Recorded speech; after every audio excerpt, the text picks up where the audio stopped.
Hi there, and welcome to Plant CEO. In today's episode, I'd like to welcome Brad Vanstone, the founder of Willicroft. Hi, Brad. How are you doing? Good morning. Yeah, very well, thank you. Thanks for having me. Great to have you on the show. Yeah, no, it's a pleasure to be here, so thank you. So you're based in the Netherlands, right, at the moment? That's correct. Yeah. And whereabouts in the Netherlands are you? So I'm in Amsterdam. Okay. So yeah, I've been here about 4 or 5 years. You can probably hear from my twang that I do originally come from the UK, though. Excellent. Whereabouts in the UK are you from? So grew up near Brighton, but a lot of my family was from the West Country. Great.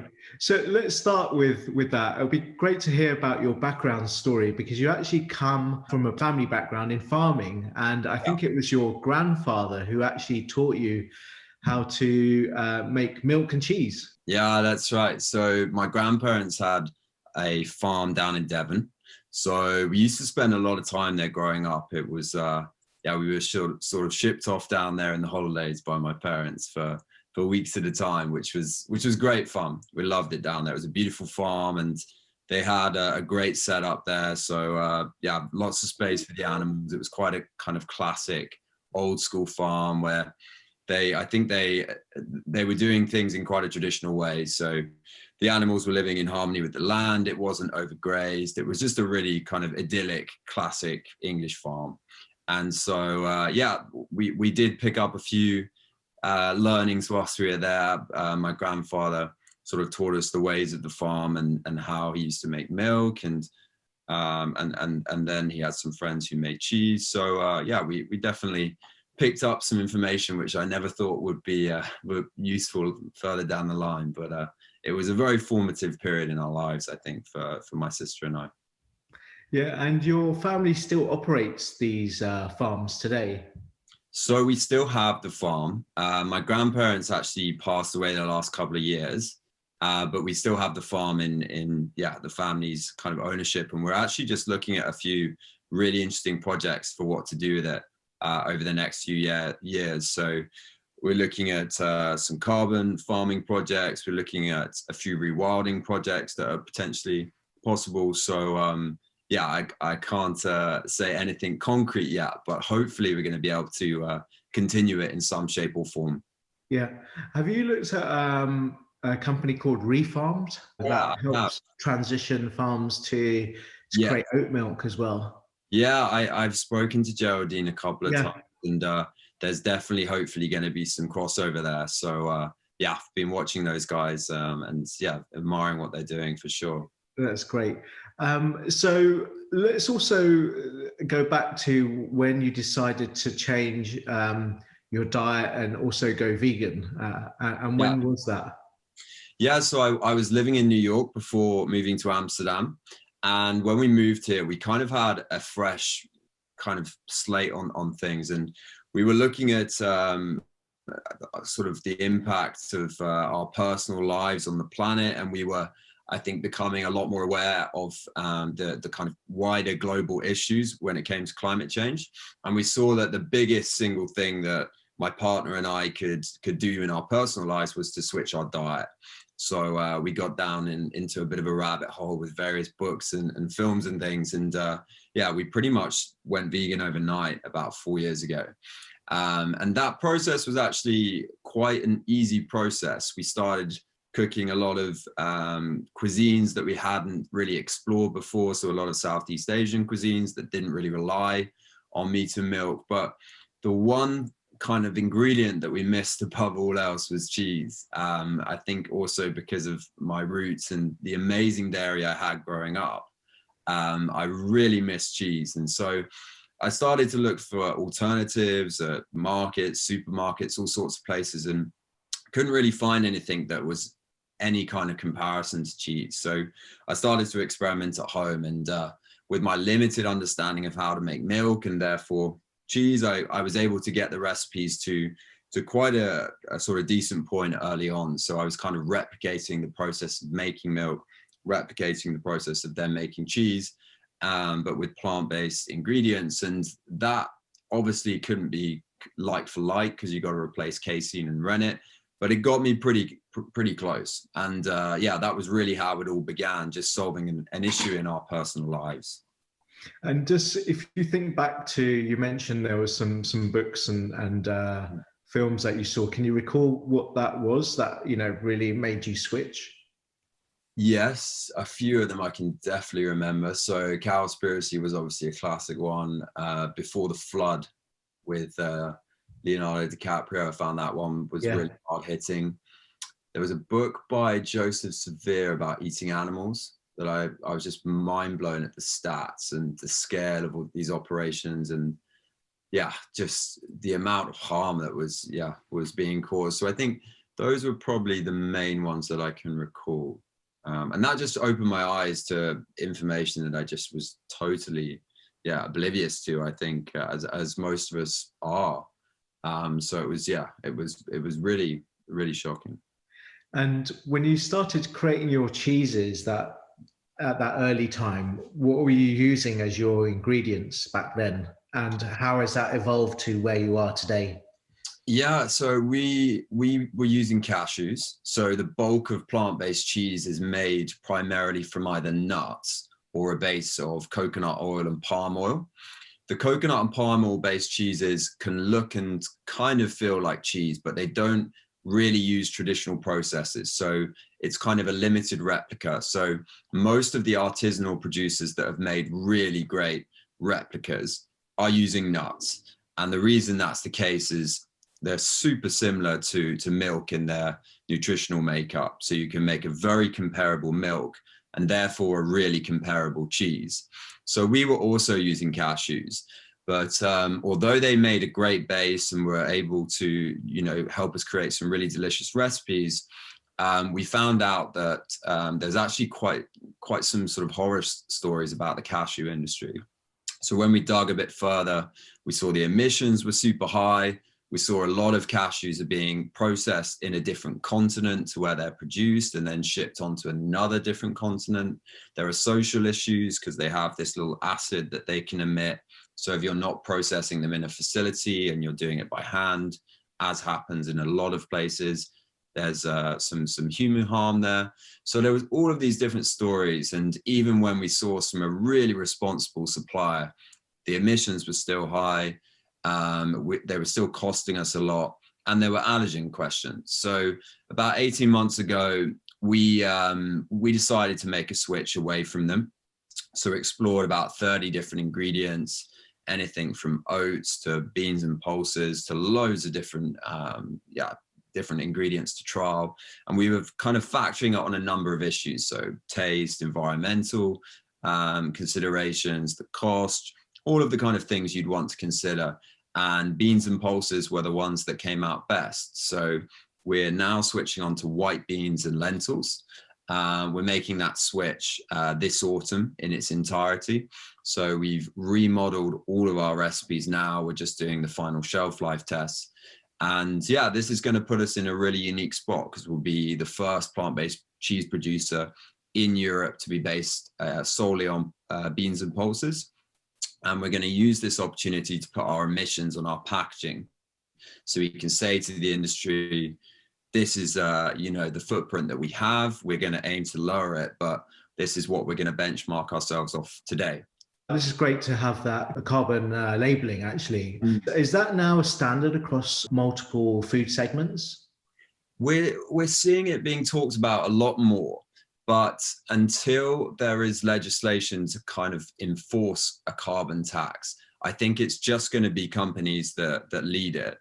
But if you look at things like a sugar tax and a tobacco tax and an alcohol tax, there's loads of great evidence there to show what is possible when we do tax things. And we really think that a carbon tax on food can be a massive catalyst for change, because if something then costs even 10, 20% more than it currently does, like meat or milk, and then the plant-based alternative is 20% less, then that can have a huge impact on the consumer.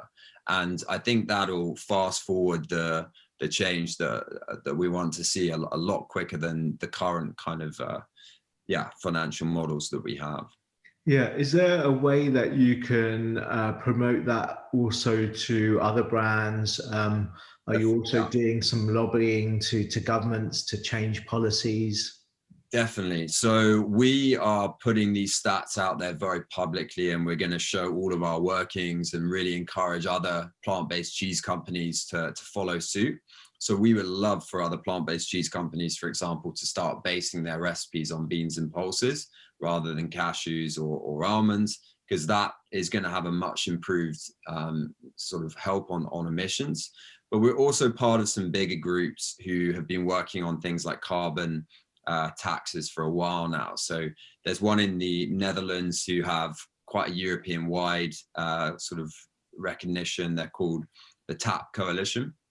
And they have been lobbying the Dutch government to do a trial for quite a few years now. And it seems like we're actually getting fairly close. So I do hope that in the next couple of years, we'll see some kind of trial with a carbon tax here.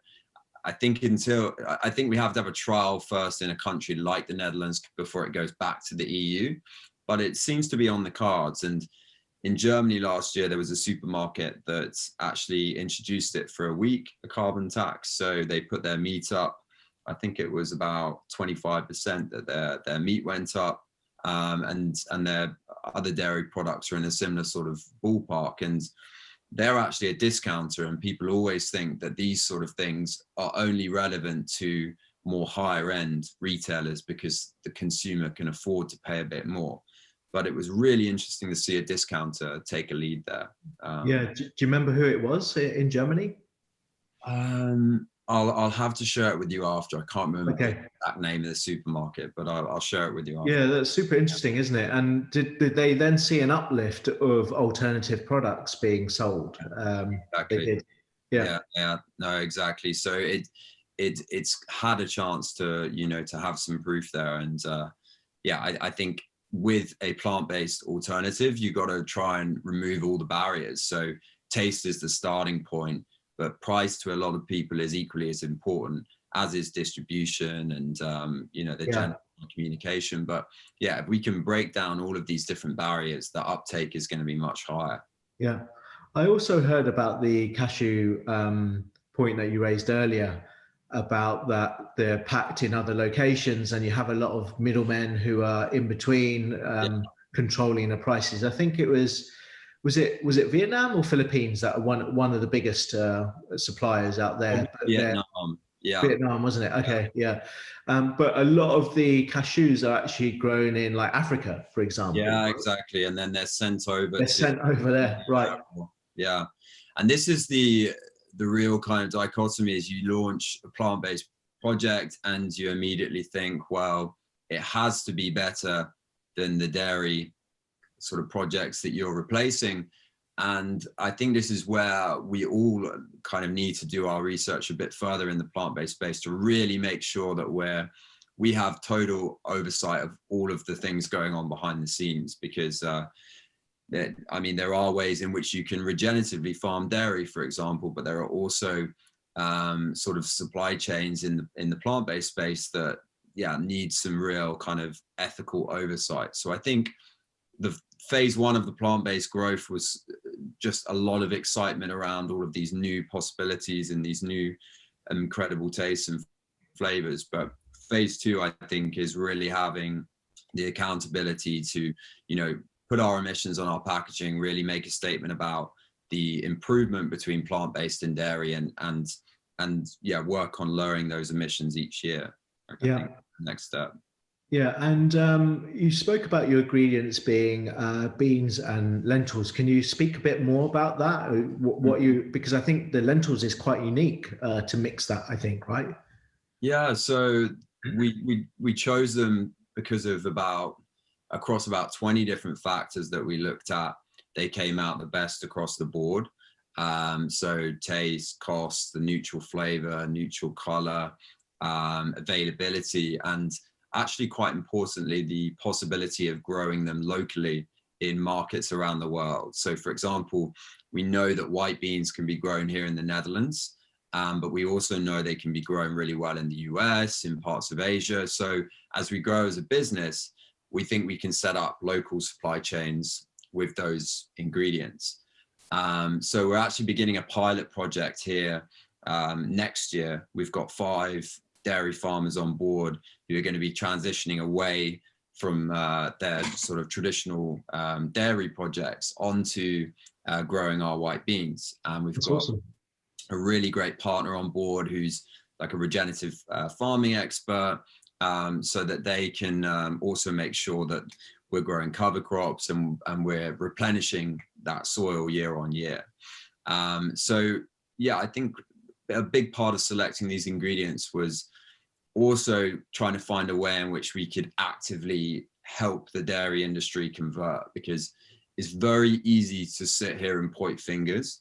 But I think a more compelling argument and a more kind of compelling way of going about things is really reaching out a hand and saying, okay, we understand that you're, currently producing in this way, but have you thought about, this potential income stream? And, would you consider switching onto a more kind of legume based practice? And a lot of dairy farmers, they want to switch. They just don't necessarily know how,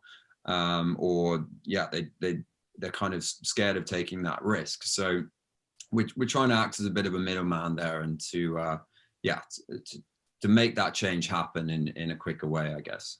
Yeah, I guess once they see the economics and any sort of initial investment that they need to make and see the returns, I think should be hopefully going forward a no-brainer for them. Yeah, for sure. I mean, with the example of beans, so in Europe, the amount of demand for beans in the last decade has gone up year on year. But pretty much, I think it's 95% of the main beans that we consume here are still coming from Canada, from China, from Turkey, even though we can grow them super well here in continental Europe, and indeed the UK. There was actually a big paper that literally came out this morning from Bangor University that was talking about how the UK farmers should be looking at legumes as a Do they need to be grown? I don't know, the sort of beans, but obviously in terms of white beans, you've got white kidney beans, pinto beans, you've got fava beans. There's quite a lot. Do they need to be grown in certain conditions or within like a greenhouse in order for that to work? Or it totally depends on the bean. So something like a fava bean grows really well in the Netherlands, just on Dutch, just out in the field. Outside. Oh, awesome. Right. Yeah. And, it will also grow really well in the UK. Yeah. Something like Harrogate as well is pretty good in the UK. But then the white beans that we're using, they do grow better in warmer climates. So somewhere like the south of France would be perfect. But we are going to grow them here in the Netherlands, but we will probably look at really scaling that operation in a more southern European country. But I think we are going to see a big shift in the temperature no matter what we do from here over the next couple of decades. So somewhere like the Netherlands and the UK, probably looking at 3 to 5 degrees warmer in the summer. So actually the conditions are going to improve for this kind of crop as well. I see. Yeah. And you haven't gone through the approach that other companies have taken that are trying to replace basically casein in a more scientific way. No. So we are definitely monitoring that, because I think our sort of phase one for us was to produce plant-based cheeses that are more of the everyday kind of mass consumed plant-based cheeses. So things like feta, mozzarella, nugget of cheddar, sauces and spreads, those kind of everyday items. But the next phase will be going down the more artisanal route. So we've just started an aged Gouda project. So Gouda here in the Netherlands is the biggest consumed cheese by country mile. It's 50% of all cheese that's consumed. Wow. It's a bit of a Dutch obsession. And so we've got a kind of 2 to 3 year project underway with a dairy farmer to co-collaborate on their knowledge of casein and the actual kind of microbial process they use to age cheeses, and our knowledge of the more kind of plant-centric ingredients. So we are moving into that space, but we might use the technology of someone else, because some of these companies are creating casein for themselves, but some of the companies are gonna just be casein kind of replicators. And you do already have things like vegetable rennets as well. So it's rennet and casein. We need alternative for both of those things. It's a project we've begun, but we will probably look to use the tech of someone else. Yeah. I mean, there's lots of companies now offering more of this white labeling B2B services, right? That you can get hold of these ingredients, just add to your products effectively, instead of you trying to reinvent the wheel. Yeah, exactly. So there's companies already 3 to 5 years into this. So we're more thinking that we'd be better to use their expertise there, and use our expertise on other things. Yeah. Can you talk a little bit more about your product range, and which ones are selling well for you, and also which retailers you're stocked with?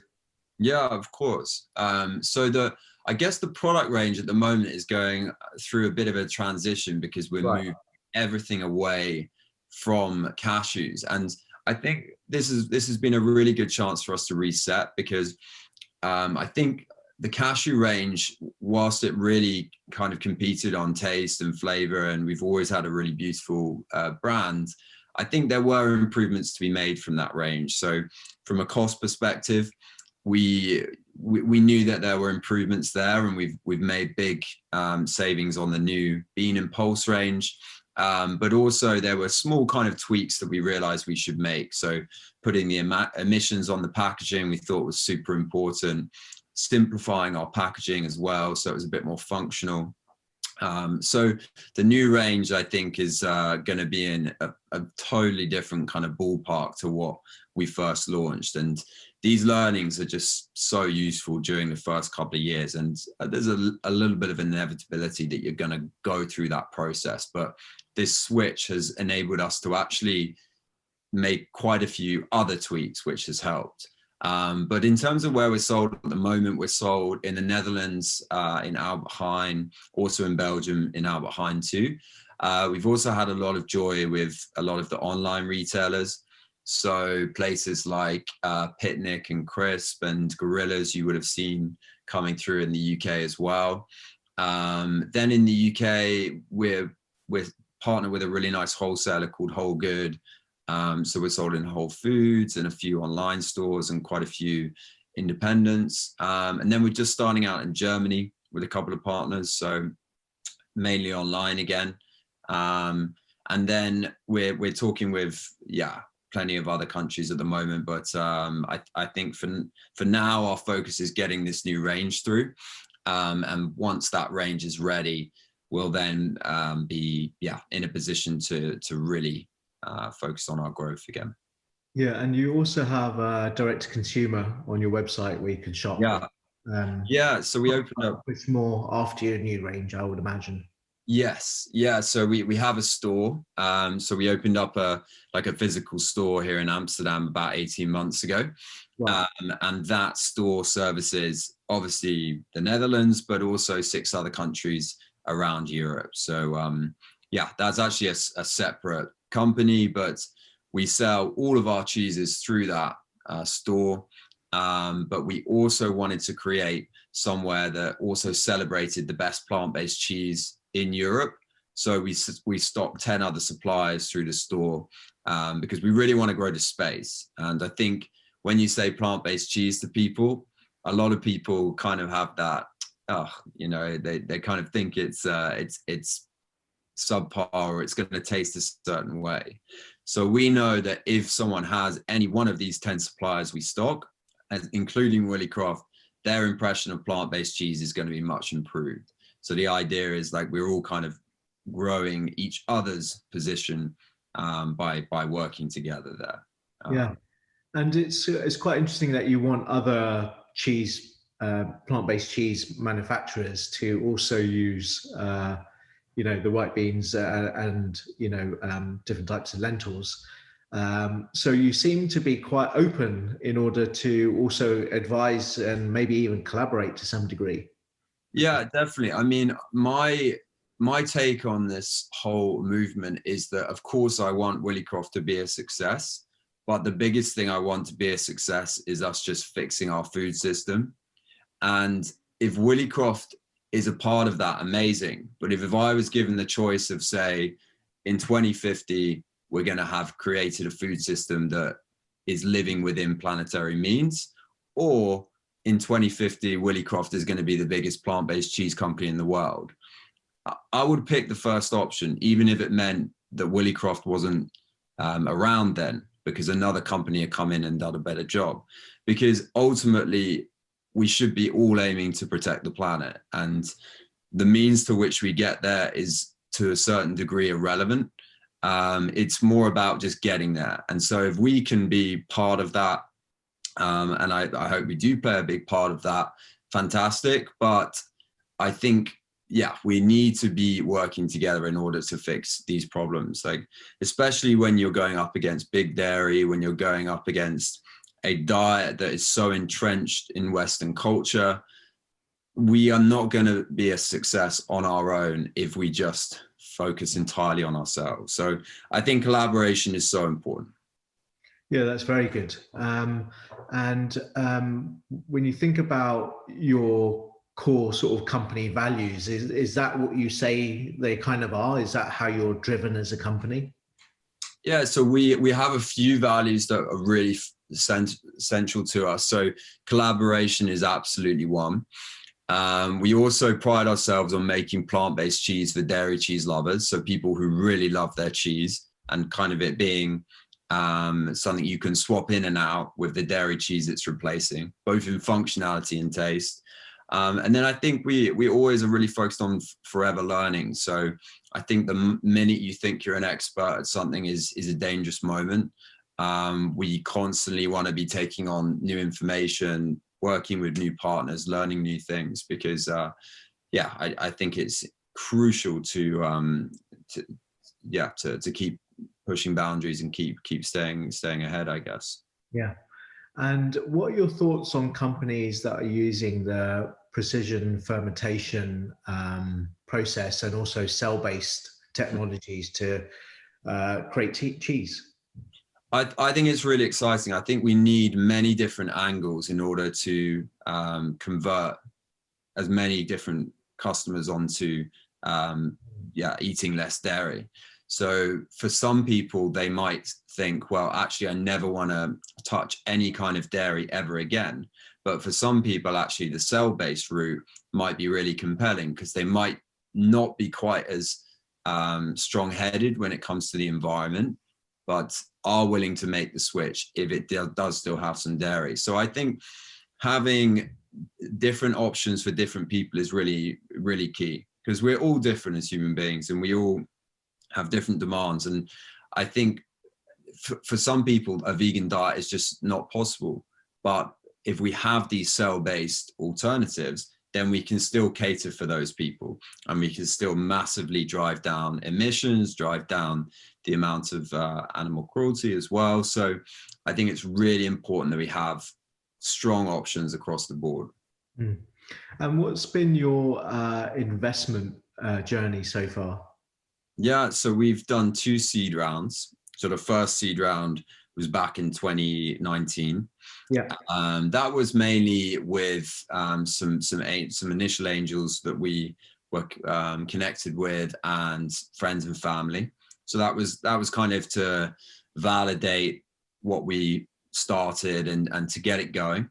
Then we took on a strategic partnership with our distributor about 18 months ago. Okay. So the one that was doing works with Whole Foods. That was more of like an international distributor. So they're based here in the Netherlands, and they're also our producer as well. Okay. For our industry cheeses. And then we did a crowdfunder just before Christmas last year. So that was a loan-based crowdfunder. And it was very much focused on one project. So that was essentially to fuel our transition away cashews and onto beans and pulses, and looking at setting up the local supply chains, putting the emissions on the packaging.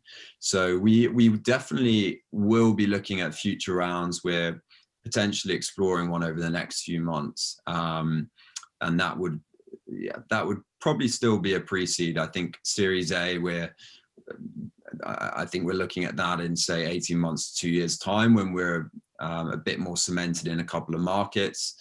But at this stage, we're just looking to kind of really put all of our finances into our product development, into our sales growth, and some more market launches.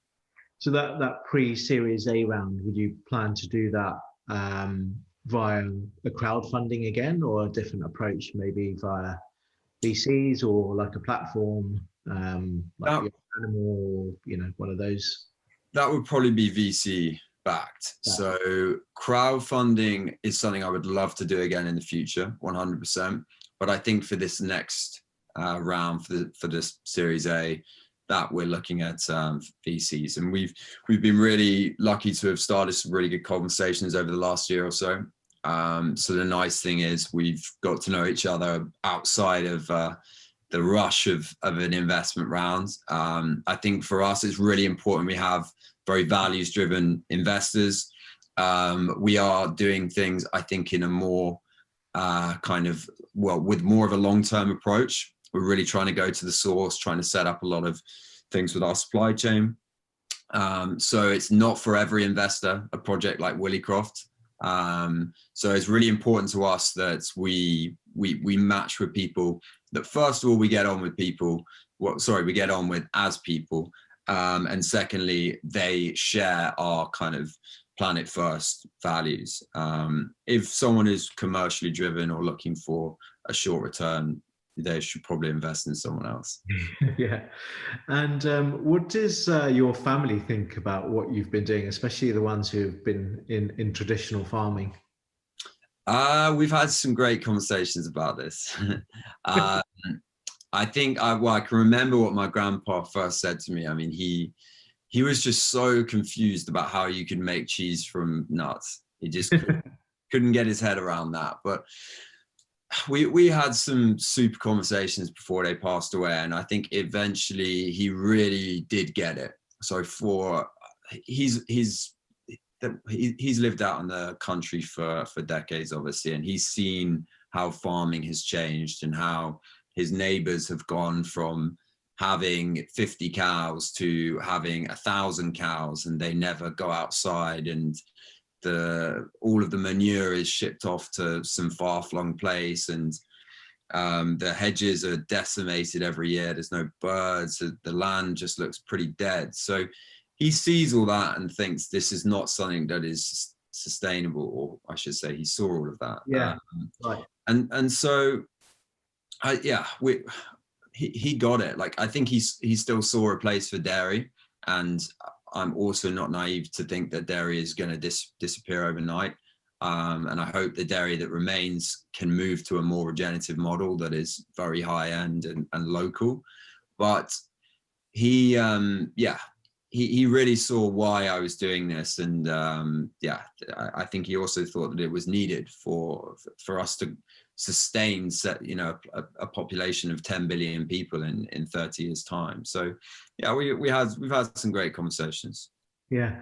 And did he manage to try your products? Yeah, I've got a great video of him actually trying it about 18 months ago. And it's your cheese, Grandpa.